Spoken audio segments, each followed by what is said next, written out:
welcome back to the special segment of Living Better, Working Better and Retiring Better with my guests, Nonku Pitje and Yasheen Modi from Discovery Corporate and Employee Benefits. Before the break, we looked at the rise of hybrid and remote work, the impact of AI on the employee benefits industry, and how Discovery aims to address the challenges of the modern workplace. Lady and gent, thank you very much for joining me for the second part. Nonku, can you perhaps elaborate on how Discovery CEB specifically translates its vision to the tangible benefits programs for employees in today's changed work environment? Yeah, Gary, when we spoke before in a previous interview, I think I told you that we really think that it is important that employee benefits work just as hard as people work for our businesses, and that they have to come out of the background. And I want to give you some examples of how we've done that.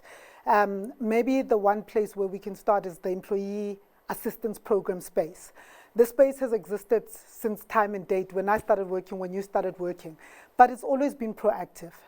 It's been reactive, meaning that until you are in trouble, until you pick up the phone and phone, nothing happens. We live in a different world where there's so many data points around people that you can't wait for that. And because of that, the result has been that the utilization has been very low. In an organization, a typical organization, utilization will be anywhere between 2 and 4% in South Africa. That's unacceptable when we know people have real physical, emotional, and financial issues. So in that space, as an example, we've went proactive.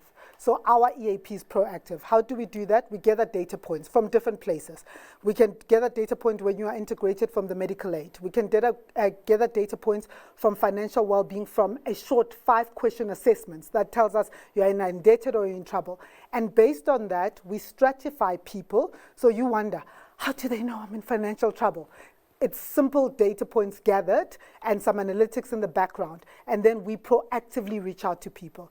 Just that has moved us from the 2 to 4% to almost 40% utilization.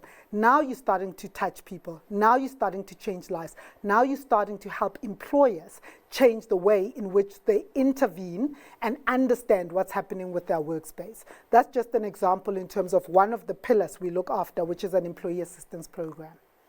So, Yasheen, working better then implies, enhanced productivity and engagement. How does Discovery CEB, for instance, leverage data and then behavioral science? Because we're talking about, sending signs and then by that truly empowering employees. So I guess the other pillar of product that you could bracket under corporate and employee benefits is our group life insurance, where we pay out on death or disability or critical illness. It's a product that is often not even known to the employee until the point of claim, which is really unfortunate because it's such a critical product when it comes to your employee benefits. When it comes to encouraging well-being, you can't be talking to Discovery without bringing up vitality and our well-being program. So this is where we bring it into encouraging people to live better, work better, ultimately retire better. In the work better space, we conducted an interesting study that said, to what extent would your earning capacity increase the more you're engaged in your wellness?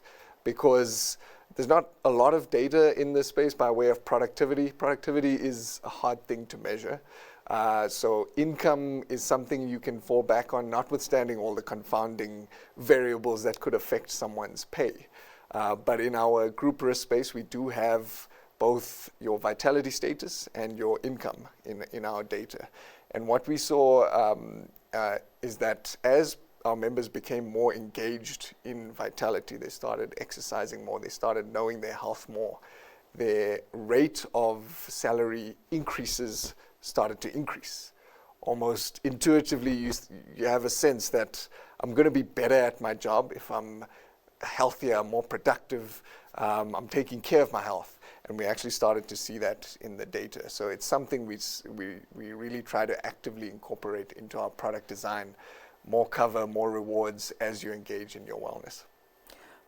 Maybe then, Gary, to give you the last pillar, since we've given you the employee assistance program, the group life critical illness cover, the last one is you retire well or retire better.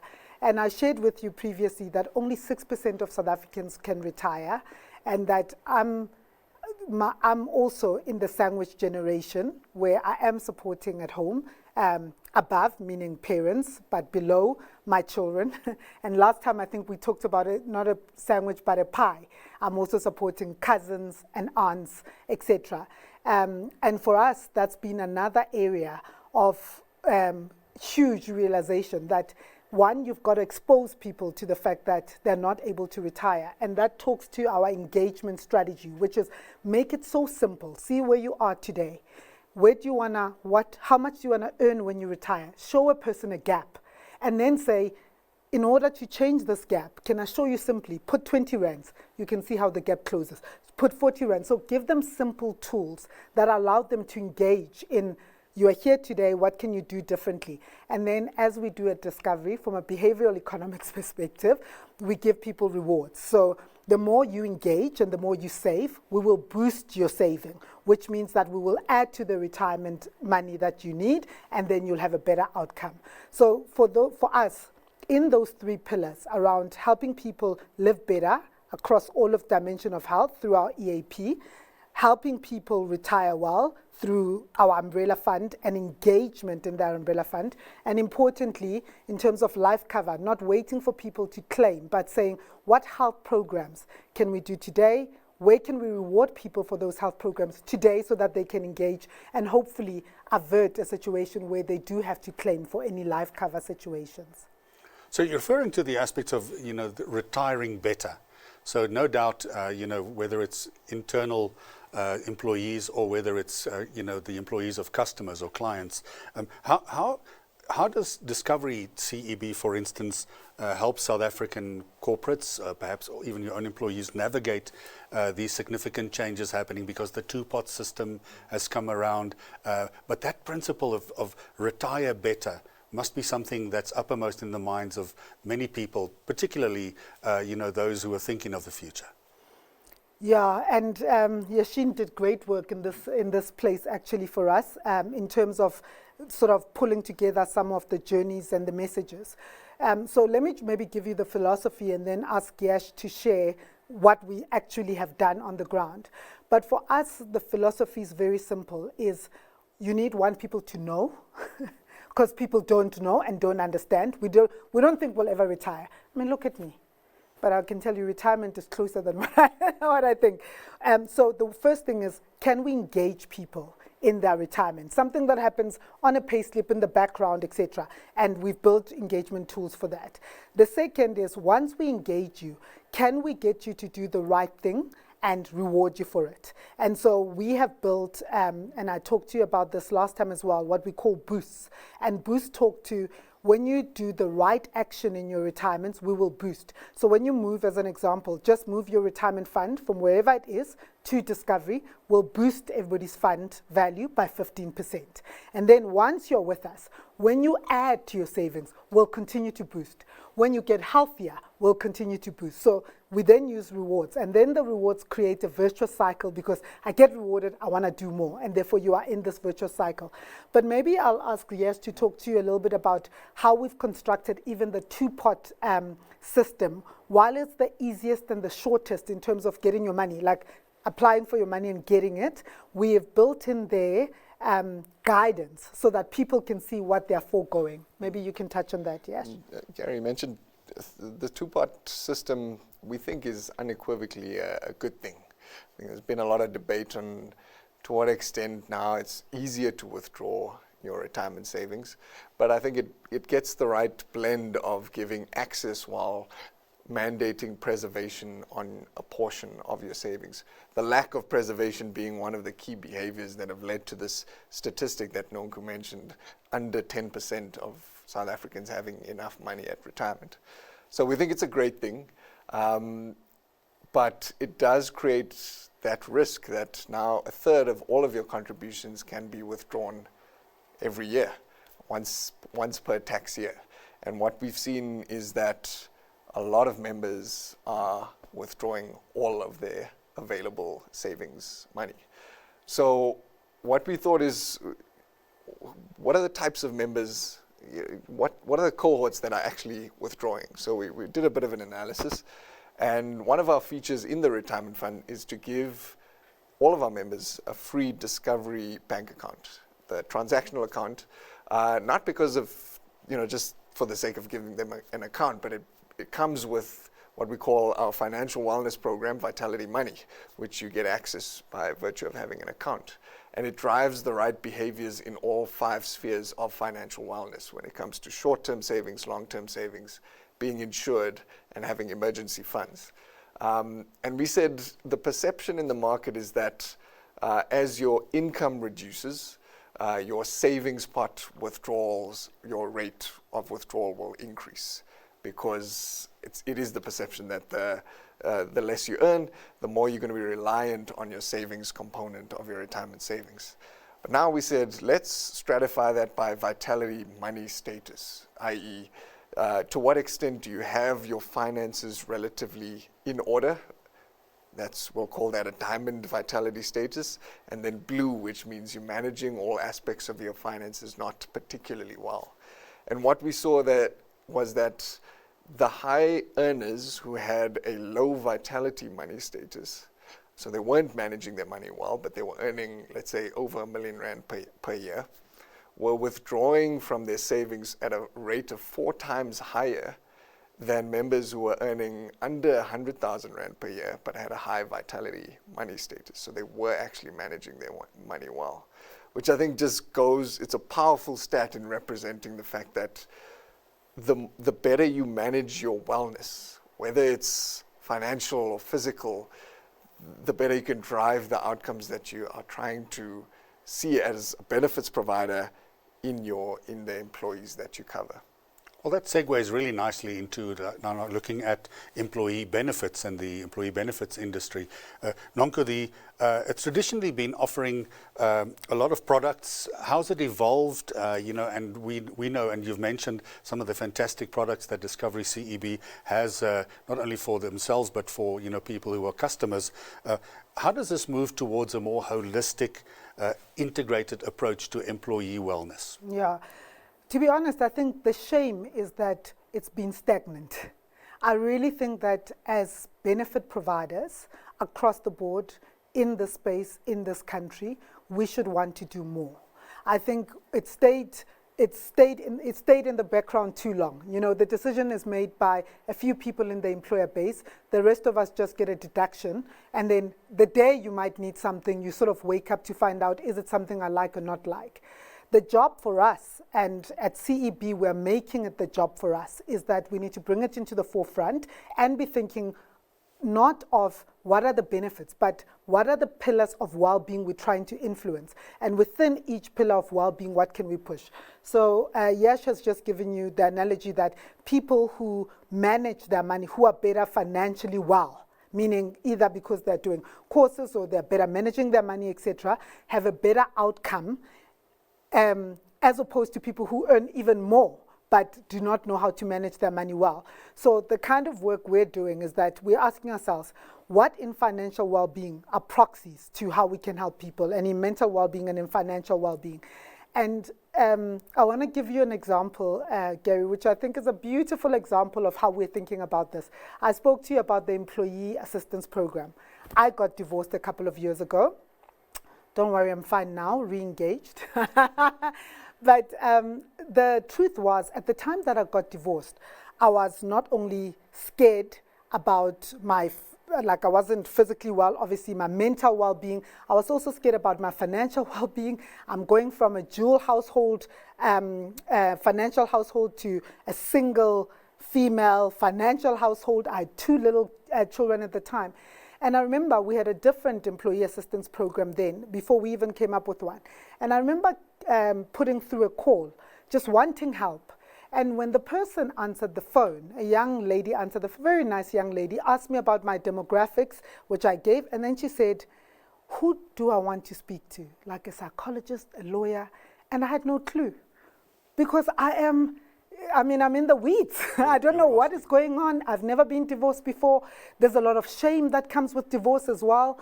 And when we build our own product, and I was blessed to be in the forefront of the design and the build of the product. Those are the kind of things we thought about. So at the center of our employee assistance program, Healthy Company, we have what we call a coach.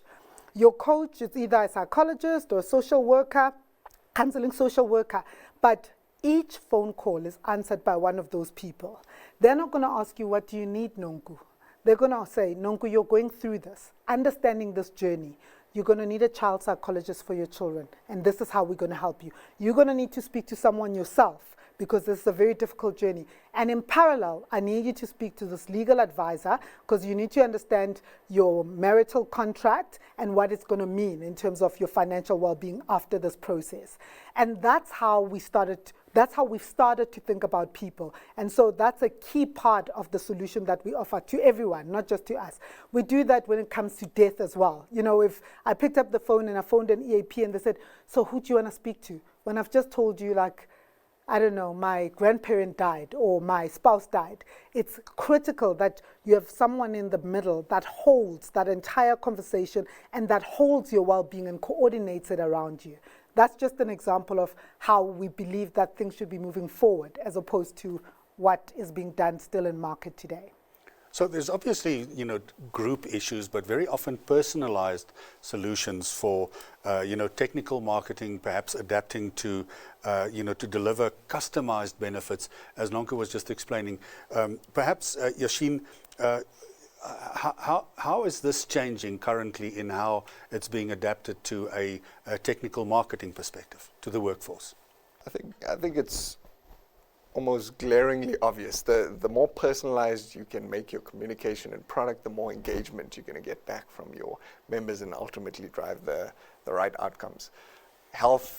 Discovery Health recently launched a concept called Personal Health Pathways, which says to a member, this is the next thing you need to do in your health journey to look after your well-being. And they've seen, I think, almost 500,000 registrations into the program. People are engaging, almost above 10 million in rewards. It's very early stage, but over 10 million in rewards given in that space already. From a communications perspective, at our actuarial conference, one of the key results showed a generic email is going to get a response, a net read rate of, let's say, under 5%. As you shift to WhatsApp, so just a channel that is naturally a little bit more engaging, you go to about 10%. And then they trialed a personalized message to say, let's use some of your data that you have inside Discovery to personalize the message. And the response rate went up to about 30%. So it just goes to show the power of personalization when it comes to engaging your members. So from a marketing perspective, you can use those tools in quite a powerful way to get members more interested in their well-being. And the fact that that data is in our ecosystem, so it's not just personalized, but it is pertinent and it is driven by a whole ecosystem. Whether you had something done at the hospital or in your GP's rooms or you were at the physio, all of that comes beautifully together. You don't have to think about it. And I gave an example a few weeks ago on my LinkedIn that in my personal pathway it showed that I had to go have a cholesterol check. I'd done a wellness screening a few months ago. Obviously it had come out that cholesterol was something I had to look at. But when I did go, that was my personal next best action. I was like, are they sure? And I went. And actually there were next steps to take. I had to do more pathology that resulted in an intervention that had to be put in place, without which, you know, my well-being and my life could have been at risk. So it's just incredible, I think, in the Discovery ecosystem, what data can do.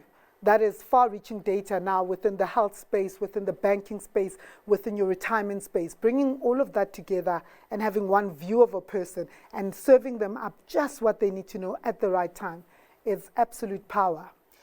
On that point, perhaps one of the very sharp rising trends over the particular last 5 years has been mental and emotional well-being of not only staff members but you know, employees and the workforce in general. How has that changed, say, compared to 5-10 years ago? Obviously very different, but how is Discovery Corporate and Employee Benefits addressing this issue? Yeah, I think it's changed like fundamentally. We have seen an enormous increase. I think the first indicator is that employers are pulling to us. So the interest of chief people officers, including CFOs and CEOs, that are asking us to come talk to them about employee well-being, in particular the mental well-being perspective, is significant. We've also seen sort of a 40% increase when it comes to, I guess, people coming out and saying, I need mental well-being support. And so the stigma also in terms of mental well-being, I think, is eroding over time. And I think COVID was very helpful in getting us to a point where the stigma is eroding. But what we've also seen is that there are certain segments of the population where we are seeing increases, as an example, in the suicide rate. Suicide rate of young men, I think, in the mid-20, early 30 range has increased. And the way we've gone about it, again, going back, we use the vehicle that is a product and that is a solution. So we keep building into the healthy company solution. So the two key areas that we've built into our financial well-being, because we find that that is almost at the center of everything. And financial well-being will definitely result in either anxiety, depression, great absenteeism that is seen through the employer, etc. So if you can tackle financial well-being, and we've got probably about 18 courses that you can go through, from couples courses to how to teach kids about it, to what is known as black tax, but we call it family tax because it's experienced by black, white people. You're supporting a whole tribe in your community. The other one that we've seen are relationships as a key area that sparks issues around mental well-being, as well as I guess issues of depression, anxiety, fear, etc. And an underpin, which is something that's quite sad but quite material in our country, being gender-based violence. And we've now really outlined journeys and proper support structures to support that. And you know, Gary, I always say that it's one thing to talk about initiatives. Initiatives are once off, hard to measure the long-term impact of those interventions. So the way we as a business go about it is, if there's something to tackle, put it in a solution that can be packaged, productized, so that when a customer pays for it, they can ask you for the data that shows them over a period of time how that product is performing and changing their people's lives. So we are using materially healthy company as a way to deal with those things. Maybe a last example is that for the cancer journey, we came up with the cancer product that I talked to you about earlier. We've also given the people who are going through a cancer journey healthy company. So people within our group risk cohort that have cancer or going through a cancer journey in their family will get healthy company, because it will then look after them from a financial, emotional, and physical well-being perspective. Well, we're going to have to leave it there, but I think many people watching this interview would say, I wish I worked at Discovery, and particularly at corporate and employee benefits. Sounds like you guys are doing a great job, but you know, obviously wellness of people is probably the single biggest ingredient in an organization that keeps companies going. It's clear that the world of work is not just changing, but evolving in ways that demand both strategic thinking and a human-centric approach. Thank you to my guests, Nonku Pitje and Yasheen Modi from Discovery Corporate and Employee Benefits, providing in-depth insights into the changing world of work, employee benefits, and the critical importance of holistic well-being.